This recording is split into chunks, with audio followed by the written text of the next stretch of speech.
Sí, Bueno, vamos a ver este tema que correspondería antes que haber visto el anterior hace mucho, pues era este primero, ¿verdad? Es lo que están ahí en el cronograma.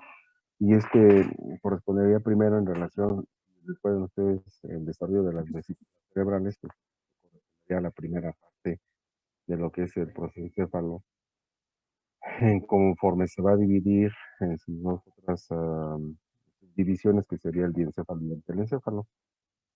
Vamos a ver aquí cuanto a estructuras, bueno, pues prácticamente el desarrollo de lo que tiene que ver todos los hemisferios cerebrales y todo lo que tiene que ver con lo que es el hipotálamo, el tálamo, ¿verdad?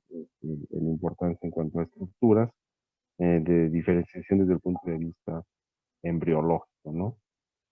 De tal manera que del prosencéfalo se va a originar el encéfalo, que a su vez va a originar lo que es el tálamo, epitálamo, hipotálamo, el lóbulo posterior de la hipófisis, y el telencéfalo va a originar lo que son los hemisferios encefálicos. Entonces, en cuanto a la estructura ya del cerebro como tal, pues vean aquí la mayor parte en relación a la diferenciación, sobre todo lo que tiene que ver con los hemisferios encefálicos o cerebrales, bueno, pues viene aquí a partir del telencéfalo. Y estas estructuras que siempre se han comentado, recordarán como es el famoso hipotálamo, por ejemplo, la misma hipófisis, ¿no? El tálamo, pues bueno, derivarán de lo que viene siendo el diencéfalo, ¿no? Entonces, este cuadrito es muy importante que lo recuerden porque prácticamente aquí resume prácticamente el desarrollo de las vesículas cerebrales en relación a los subgrupos en los cuales se va a ir subdividiendo cada uno de ellos y que en importancia desde el punto de vista anatómico y topográfico, pues es fundamental para estudiar el sistema nervioso, sobre todo central, ¿no? Y bueno, y el de una patología periférica, pues también desde luego, ¿no? Lo que tiene que ver con la médula espinal. Pero pues la mayor patología se centrará lógicamente en lo que tiene que ver el sistema nervioso central, en donde por segmentos o compartimentos, si así le quieren llamar, bueno, pues será más fácil que se localicen desde este punto de vista alguna patología en específico que estén buscando en relación a la sintomatología que esté presentando el paciente desde el punto de vista neurológico.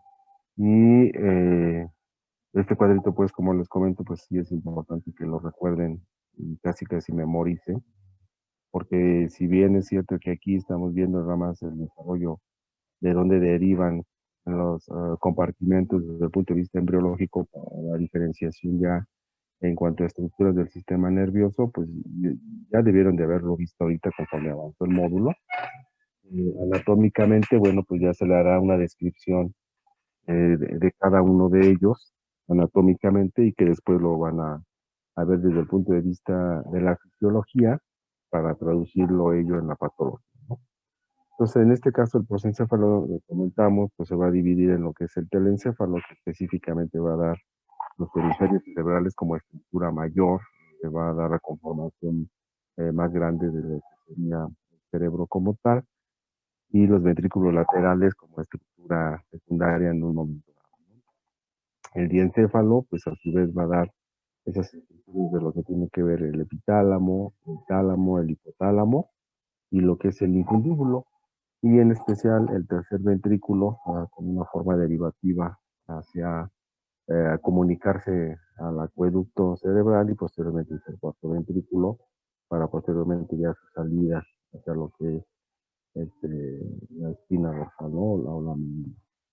Entonces, esta, este apartado veremos específicamente lo correspondiente a estas estructuras del epitálamo, tálamo, hipotálamo, infundíbulo y lo que son los hemisferios cerebrales, pero sí valdría la pena que este cuadrito no lo pierdan de vista, ¿verdad? Que lo tengan siempre presente, porque en cuanto a la diferenciación de estructuras, creo que van a estar, y de hecho ya están viendo ahorita, bueno, pues están, en cuanto a los compartimentos, pues alguna afectación que tenga el paciente, bueno, pues, se va a traducir en la cuestión de la psicología desde el punto de vista neurológico que pudiera tener el paciente. Entonces el diencéfalo dice que carece de placas basales, solamente tiene sus placas alares, hacia el final de la quinta semana aproximadamente del desarrollo embrionario, forma unas elevaciones que van a ir diferenciándose en las estructuras ya propias del diencéfalo, que es el epitálamo arriba y el tálamo abajo y por último más abajo el hipotálamo, ¿no?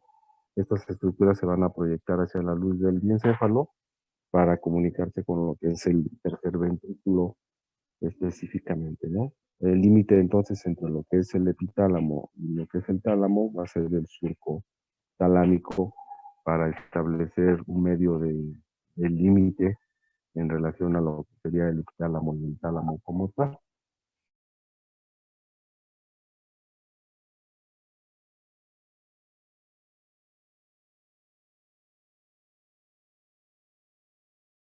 Entonces, como referencia anatómica, bueno, pues sería importante cuando se distingue este surco talámico, ¿verdad? Para dar esa diferenciación del límite entre lo que es el epitálamo y el tálamo, y más hacia abajo, entre lo que es el tálamo y el hipotálamo, pues va a estar lo que es el surco hipotalámico como límites en un momento dado en cuanto a estas estructuras, ¿verdad? Que van a depender de lo que es el diencéfalo como tal, ¿no? Pues vean aquí cómo se va formando el tálamo, el epitálamo y posiblemente lo que es el surco de la división de lo que va a conformar el epitálamo y el tálamo, que sería el surco talámico, y más hacia abajo, entre el tálamo y el hipotálamo, el surco hipotalámico, ¿no? Para de arriba hacia abajo, pues ir diferenciando las estructuras en cuanto a la formación aquí del diencéfalo y el tercer ventrículo también como la otra estructura que generalmente se va a diferenciar todo lo que es el diencéfalo como tal. Y la placa del pecho en su porción más dorsal, cerca de lo que es el mesencéfalo, en una invaginación glandular formará lo que es la glándula pineal, como otra de las estructuras que se comentaba ahorita, que dará origen también a la formación en este segmento de lo que correspondería al encéfalo, ¿no? Propiamente lo que sería el epitálamo van a formar lo que son los núcleos avenulares y lo que sería la comisura avenular, y la parte posterior va a tener conexiones con lo que es el sistema olfatorio.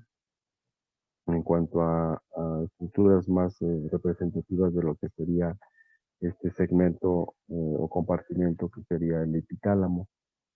El tálamo, más hacia abajo, crece más hacia la semana 7 aproximadamente del desarrollo embriológico y se va a fusionar con lo que es su homólogo, estableciendo la comisura gris intertalámica, que sería como en cuanto a estructura de diferenciación lo más notorio, y este tálamo actúa como una estación de relevo para la corteza cerebral, ¿no? Entonces, cualquier situación que llegue a afectar esta zona talámica va a perder esa comunicación, como dice aquí, o estación de relevo, corteza cerebral, y por lo tanto ahí se interrumpiría todo tipo de información para la corteza cerebral. Entonces, en importancia, pues, el tálamo juega bastante en la comunicación y, como dice aquí, de estación de relevo hacia la corteza cerebral, ¿no? Se forman los núcleos geniculado lateral y medio a nivel talámico, que también son importantes. Vean entonces el tálamo como esa zona de relevo que comentábamos, hacia lo que es la corteza cerebral, pues sería muy importante cualquier situación de afección que pudiera haber aquí, sobre todo hablando pues, más comúnmente neoplasias o algunas situaciones de falta de vascularidad, como serían los infartos o derrames, inclusive que cualquiera de ellos, cualquier zona que llegue a afectar el cerebro, ¿verdad? Pero bueno, finalmente aquí la cuestión del tálamo, bueno, pues representaría un problema hacia la de relevo, hacia la corteza cerebral, en importancia, ¿no? Más hacia abajo, lo que sería el hipotálamo, pues va a regular lo que es la actividad endocrina de la hipófisis y las emociones, participando en lo que es el sistema límbico. Además, en la superficie ventral se le va a formar los cuerpos mamilares. Entonces, a nivel hipotalámico ya visto cómo se originaban todo lo que eran los factores liberadores, ¿verdad? De las hormonas, que en el en la siguiente estación o segmento o compartimento, pues van a ir a estimular todo lo que es la hipófisis, ¿verdad? Para la liberación propiamente de estas hormonas en cuanto a producción, secundario a la estimulación de estos factores liberadores que se talámico, ¿no? Por eso regula esta gran actividad endocrina a través de esta producción de factores liberadores de importancia que van a ir a posteriormente a estimular lo que es la hipófisis propiamente. En particular, la porción ventral del diencéfalo, dice, se forma un divertículo, que es el infundíbulo, que va a ser el responsable de lo que va a desarrollar lo que es la hipófisis posterior.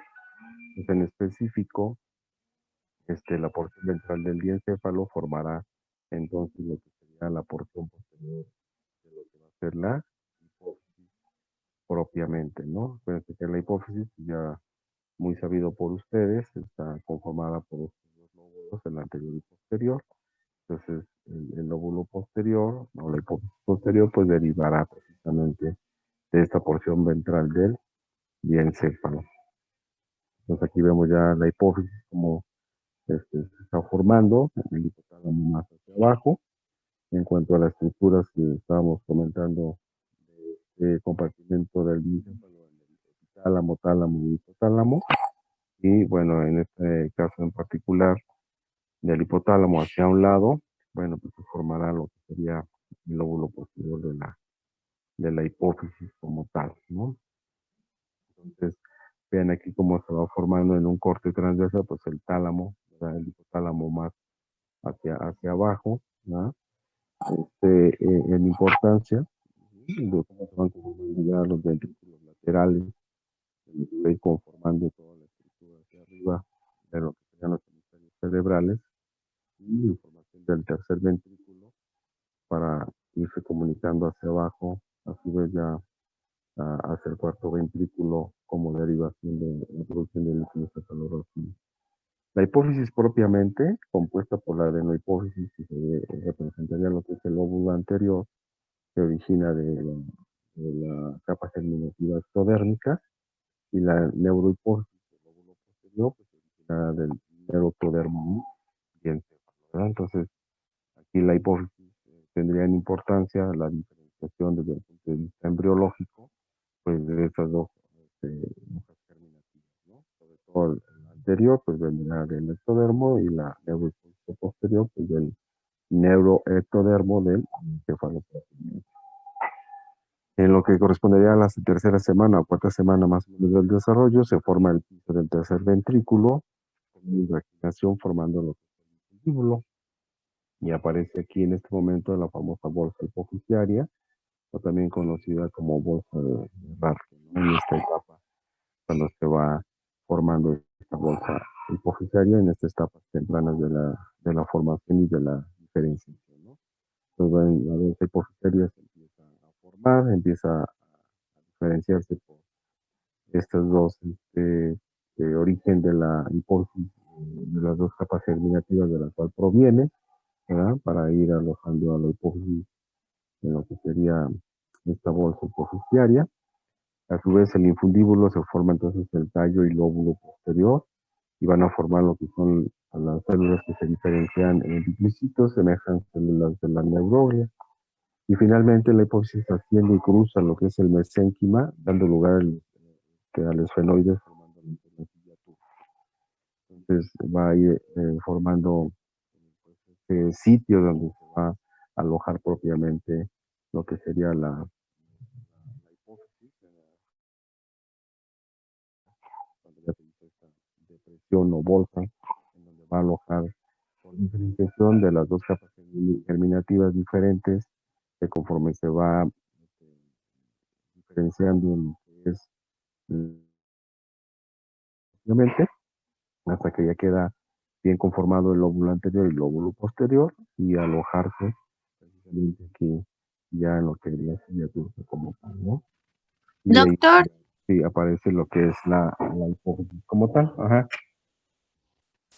¿cree que pudiese hablar un poquito más fuerte o no sé si retirarse el micrófono porque casi nos cuesta mucho trabajo escucharlo?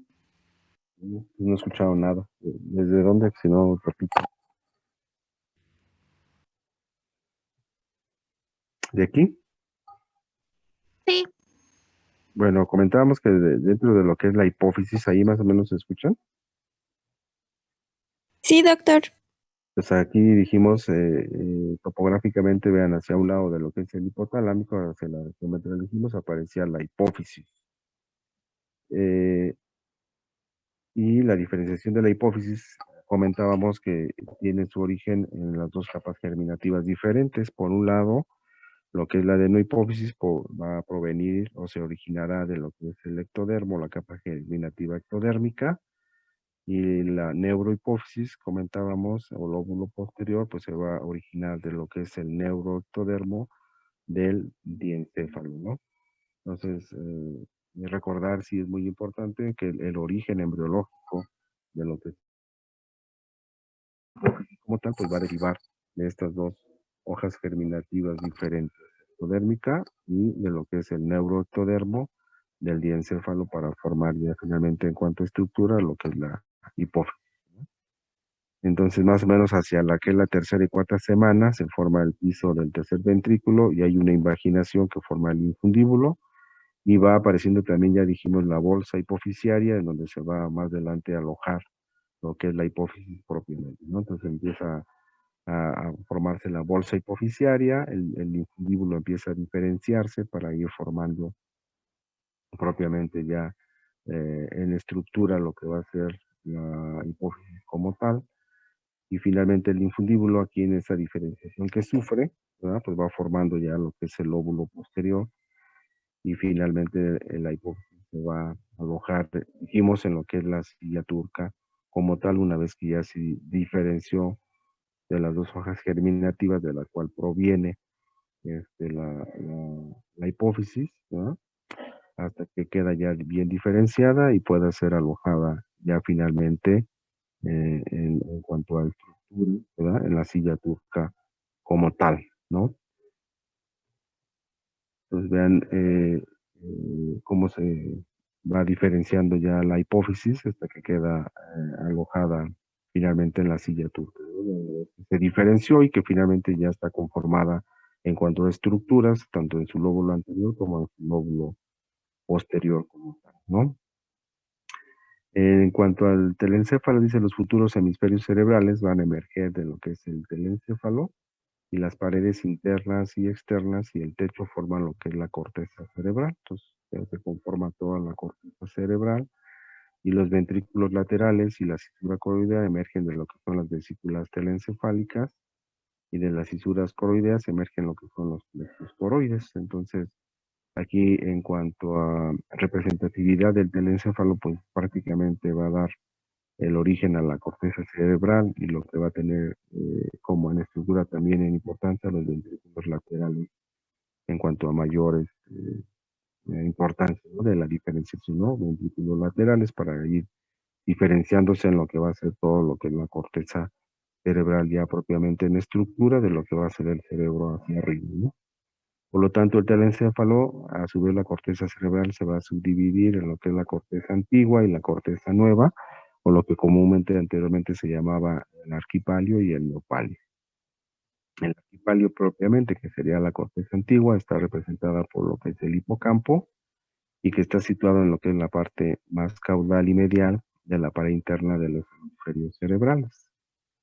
En cuanto a la estructura, entonces vean aquí cómo está el hipocampo, y lo que estábamos comentando, para ir dando origen a lo que va a ser todo ya los hemisferios cerebrales y por los lados los ventrículos laterales, ¿no?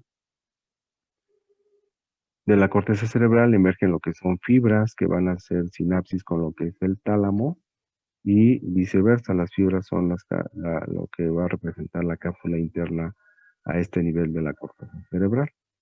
Las fibras cruzan el cuerpo estriado y lo dividen en dos estructuras, lo que va a ser el núcleo caudado hacia la parte dorsomedial y lo que va a ser el núcleo lenticular, que va a ser ventrolateral, ¿no? Entonces aquí en aparición en cuanto a estructura de la diferenciación de la corteza cerebral, pues bueno, viene propiamente este cuerpo estriado formando estos dos núcleos en importancia, tanto el núcleo caudado como el lenticular, hacia la parte dorsomedial y ventrolateral, que También otra vez, en cuestión de alguna patología en específica, pues cuando haya afección de cualquiera del núcleo caudado o lenticular, pues se presentará una patología específica de lo que sería desde el punto de vista neurológico, ¿no? Entonces vean aquí el núcleo lenticular, el núcleo caudado, ya todo lo que es el núcleo caudado y abarca en lo que es la parte central de los ventrículos laterales y el núcleo lenticular también,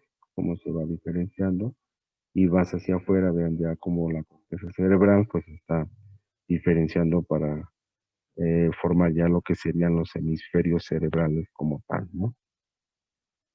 En cuanto a la estructura ya más propiamente del cerebro, ¿no? Ya más diferenciado morfológicamente, ¿no? La corteza cerebral entonces como tal al inicio es lisa y desde el cuarto mes hasta lo que es el sexto mes va a iniciar entonces con la aparición de surcos o circunvoluciones, que es lo que realmente le va a dar esta imagen ya de los famosos surcos o circunvoluciones, que posteriormente ya en anatomía verán cada uno de los compartimentos en los cuales se va a dividir los hemisferios cerebrales a su vez y que la importancia que tiene de esta subdivisión de estas circunvoluciones que va a representar segmentos a nivel cerebral y que en importancia, bueno, traducir en cuanto a la funcionalidad cerebral, pues es la coordinación y funcionamiento que va a tener propiamente los hemisferios y la corteza cerebral en la traducción del sistema nervioso central. Entonces, ya por compartimento, bueno, pues dependiendo de la patología que pudiera aparecer dentro de los hemisferios cerebrales y de las algunas circunvoluciones específicas, bueno, pues representará la patología más representativa para ello, ¿no? Las comisuras cerebrales son haces de fibras que conectan entre sí los hemisferios cerebrales, entonces también igual disociación de los hemisferios cerebrales a través de las comisuras cerebrales, de esta interconexión que tiene que tener ambos hemisferios cerebrales, bueno, pues también se perdería esa comunicación. Habrá patología muy precisa que puede dar origen a esta comunicación en cuanto a la pérdida de comunicación entre sí de ambos hemisferios a través de estas comisuras cerebrales. Y bueno, pues ya lo verán en la clínica como algunos pacientes podrán perder esa comunicación por alguna circunstancia patológica y por lo tanto ambos hemisferios quedarán incomunicados, ¿no? Entonces, sería pues, un problema desde el punto de vista de la funcionalidad cerebral y del sistema nervioso como tal, ¿no? Pues vean ya bien diferenciado todo lo que es la corteza cerebral, los hemisferios, por dentro de los ventrículos laterales que comentábamos, los núcleos también que comentábamos, bueno, pues ya las circunvoluciones, cómo se fueron madurando y diferenciando para que después topográficamente ya a su vez los que son todos los hemisferios cerebrales pues queden divididos en áreas, en diferentes áreas que va a tener en importancia y traducción por la función desde el punto de vista de coordinación y de mando que va a tener esas áreas para el control de las funciones pues vitales y funcionales del sistema nervioso central como tal en esa coordinación que debe de tener. Todo aquello que llegue a afectar las estructuras de los hemisferios cerebrales, sea por una hemorragia, por ejemplo, un proceso infeccioso, y lo más común que vemos diario, que son traumatismos, ¿verdad?